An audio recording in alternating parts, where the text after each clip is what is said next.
This is the kind of stuff that people just aren't ready for, is next level technology. And I realize that when I talk to people, that everybody's still living 50 years ago. And then you add that to companies, trying to talk you into eating fake meat that they made, just make the meat unavailable. And these are all just excuses to control people. Like Henry Kissinger said, we'll use food as a weapon. And I believe someone else in the Bolshevik Revolution also said the same thing. And then by the time Stalin came around, they were literally starving people out just because they had an empty belly and no nutrition.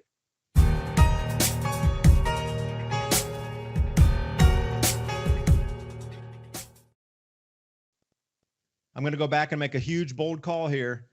The amount of change coming up with starvation of a society and the shift of an age, you need to look at the Byzantine Empire. This is the amount of change and collapse we're moving into. Forget the Romans, Byzantine Empire. And I think I sent you this about all of the Sahara dust blowing over here. It wasn't that long ago that the volcano was spitting up stuff in the other direction, right? And then here's the answer back, it seems like. But this aside, you were talking about Brazil along with us. And when you were talking about those carryover numbers, you could look at those same countries I was talking about, and you'll find out that those are the ones that also have the large stockpiles of backup food for companies, for government, etc.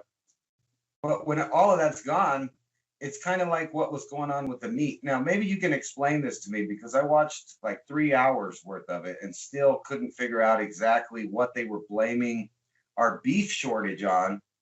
They kept talking about how the hackers hacked into them, which caused all of these other problems, which caused a big reduction in the amount of beef that we were about to have.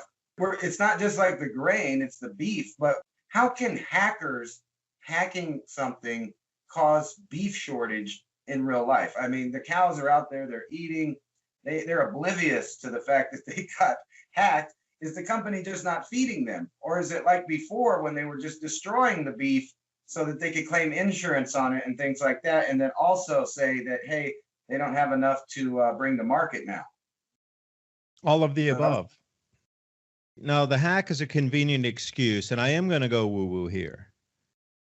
It's convenient that, I'll give a specific example. Up in North Dakota, they were talking about the regular auctioneers, but because there's such a drought going on and water is being incredibly rationed on the industrial level, including agriculture for vegetables, but it also goes over into the cattle ranching, that the average sales for this particular week over the last 30 years has been 400 head of cattle that will come into auction for slaughter.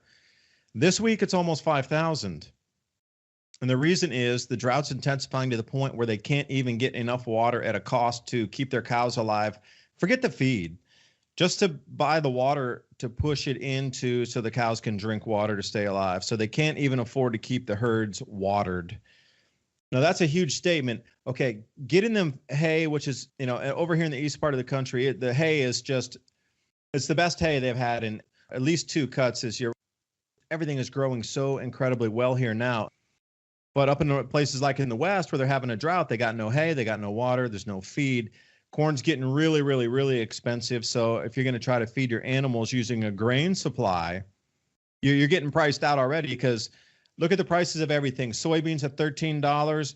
Almost every grain that you're looking at, wheat, corn, soy, is at near all-time record highs. Now, I don't care if you're going to feed press cake to your cows off a soy meal run, or if you're going to do processed grain residuals, distillations and whatnot. Even if you're going to ferment that and feed it to the cows, you're getting so priced out of the market that it's barely even a break even if you're going to feed them with grain now, because the grain costs too much at record prices. Now add in record water prices and record hay prices. These cows, they can't be held anymore. The running cost on putting a cow right now is about 3x more than what you're going to sell it for. So you're going to lose 2x more money than you put into the cow. So let's say to buy the feed and whatnot, it's going to cost you $3,000. You're going to get $1,000 for the cow, because they're all selling the herds because they can't keep them. It's too expensive. And just magically, there's a meat hack, which slowed down production of it. Again, the meat hack slowed the production of the sales from the auction houses out there.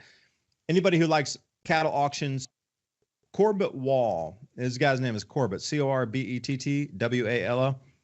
He's the best out there. He runs a place called DV Auctions, and you can find him on YouTube every day. He'll run you down on all the cattle pricing, all the hog pricing, and take you through the full meat industry. And by far, he's my number one source that I go to take a look at what's happening on the cattle front. But he's down around Oklahoma in that mid-Texas area. But he'll get you all the way up to North Dakota. There is such a constraint on production for anything in animal husbandry due to crop price, record pricing right now. Even if you want to get chicken scratch, it comes from grain somewhere. And with grain prices being all-time high, the chicken feed's at an all-time high too. You know, it used to be like $5 for a 30-pound bag, or you can, if you went to the farm co-op and you'd be able to buy with somebody else. Even that's coming into the prices where people, I hear guys, farmers talking in the grain co-op, because I go in there a lot and I buy seed. There's no iron peas this year. There's no beans. The peas are gone. You can't even pre-order anything. I mean, even me as a guy who has a small farm is looking for like cover crop of iron peas and beans. Oh, they don't have anything. It's unbelievable. And I hear these guys complaining, talking about how expensive the chicken's feed's getting. I'm like, chicken feed, dude, that's the lowest price stuff you can possibly get. It doesn't get any cheaper than chicken scratch. When chicken farmers are talking about how expensive it is to get their chicken feed in there now, and you want to compare that with somebody who's raising cattle, are you kidding me? That's such a night and day difference. Cattle versus chicken. I mean, the inputs there are just monstrously different on those two animals. We are going into a dearth, a massive shortage of beef. If you're not raising your own cattle, if you're not raising your own meat product, you're not going to get it. It's getting too expensive for the farmers, because the auction houses are still stuck at paying a certain price, because the onward slaughterhouses are going to only pay a certain price. And then they're gouging you, the end customer, who's paying double or triple for any kind of meat that you did last year. And it's this whole circle jerk going around on locked in pricing. So I don't know where it leaves everybody, except, you know what, if you're listening to this broadcast, you need to prepare yourself for coming into some real difficult situations for not only growing the crops and getting them in the ground. And I'm going to rant on a tangent here. Now, stranding, just simple words about stranding means you grow, like let's say you grow a field of corn, or you grow a field of soybeans, or you grow a field of canola. And it grew and you replanted, like now, the same scenario, and then it was growing and you were planning to harvest it, but early snow came in and it kept snowing and it got cold and it kept snowing and it might have melted, and then your field was too muddy to go in and harvest it, and then it snowed and it turned to winter and everything iced over. Well, you didn't get a chance to harvest your field, but it's going to stay there. It's going to be frozen the whole winter. And then finally, in the springtime, when it dries out enough for you to get your tractor in there and your combines in, or whatever you're using to harvest that, you can get some sort of harvest out of it. They call that stranded. So when you look at how many crops are stranded or how much acreage is stranded, you got the 25% last year is not a good strand rate. You know, how do you strand 25% of the crops in the ground and say, oh, well, and then here's the USDA with their fake numbers. They counted that as booked yield. I mean, they counted it as the farmer went in and cut it with their combine, dried it out, put it into the bags in full tonnage, and then weighed that out. They just did an average on how many acres were left, and the stranded crop got counted as good count. And see, this is why I say a lot of the numbers with the USDA doesn't make sense. Because 25% of the crops were stranded in the canola crop. I'm going to use canola as a specific example, and like places like Alberta. 25% of their entire crop last year was stranded, meaning that they got rocked out and their entire crop was lost due to a very late freeze. Took everything down to zero. They all replanted, but then they couldn't get the harvest in before the snows and the ice came again. That thing had to overwinter the entire winter, and then when it got back in the spring after the winter, that was almost a total loss. They're only getting 10%, but the USDA booked in a full 25%. Like they're putting 100% of stranded crops as yield coming in, but really the numbers are something like 10%. So this explains why, A, there had to be a meat hack on the computer system. They had to slow down the meat processing somehow. B, record crop pricing is locking in and farmers can't. They're selling everything at record price lows now because they just have to sell their herds. There's no way to keep them.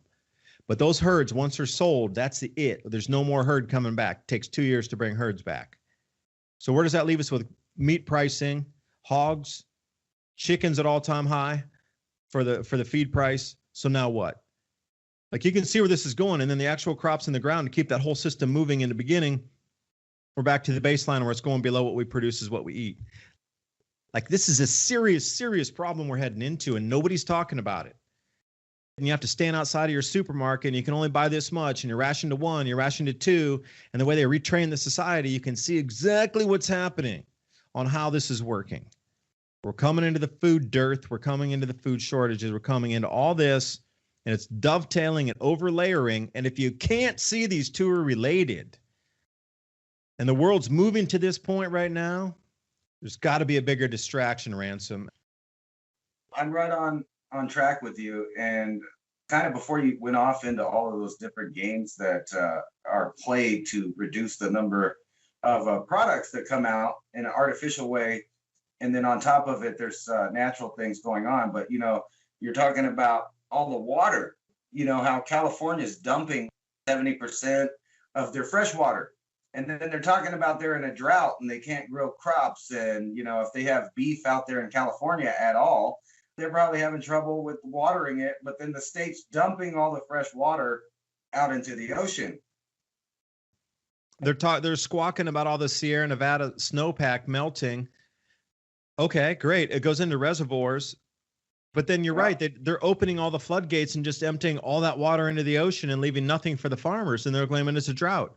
Well, wait a second. That's an artificial drought if there ever was one. Because those reservoirs were at the normal levels they were after the snowpack melted. Now, what happened to all the water?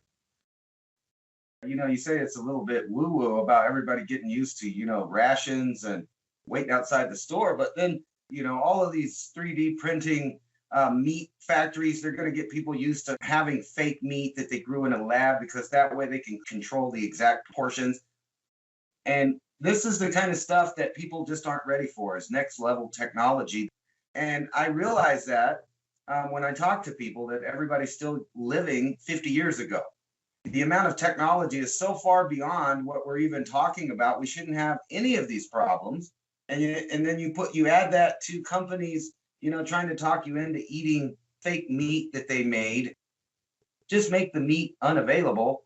And these are all just excuses to control people. Like Henry Kissinger said, we'll use food as a weapon. And I believe someone else in the Bolshevik Revolution also said the same thing. And then by the time Stalin came around, they were literally starving people out just because they had an empty belly and no nutrition.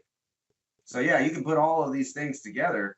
And I think people are really naive, and they're in denial that we're in such a sophisticated technological future, and also the same reality that they're pulling the plug on civilization as we know it. And I hate to sound gloom, but that's just really what I think. Yeah, we're being set for a reset here. But think about the body's electric field. If you're going to talk about all those cables running through their clothes, because you've seen it from Logan's Run all the way to Star Trek. They always wear those kind of one-piece bodysuits, and it doesn't matter what futuristic sci-fi movie you're in, they always have that. But think about the body electric field, how that would be affected. And then what kind of metals would be involved in the production of that? If they don't have enough silver right now to continue to produce the chips that are needed for the semiconductor chips, I mean, what kind of constituents or what base commodity is going to be used in the production of that clothes? Like, you're talking about putting a fiber optic cable. I mean, how much high tech is that going to be to run it at that thread thin level there to weave it in the clothes? You know, it's such a nano, right? Even Mork from Ork or whatever guy living in Colorado was Robin Williams, the guy that did that TV show back in the day. Again, he was always wearing that one piece thing too. So what is it about that one piece bodysuit that it's everything futuristic? Are they really tracking everything? You know, we laugh at that, but every show I watch now, and I don't usually watch TV, but lately I've been doing it. And we started a new show on Amazon, in which like the second or third episode is a futuristic dystopic society where the autofac is what they call it, but really it's Amazon. And it's funny that it's on Amazon talking about Amazon. And in the future, the autofac just keeps sending products to people, even though they don't need it. And it continues to soil the earth and pollute and take up more and more space with products and factories. And the people don't even want the products anymore. It's long after we killed ourselves with nuclear weapons, and the remnants of society are sitting there getting Amazon deliveries all day. It used to be sci-fi predicting the future. Now it's the past that sci-fi is pretending is in the future.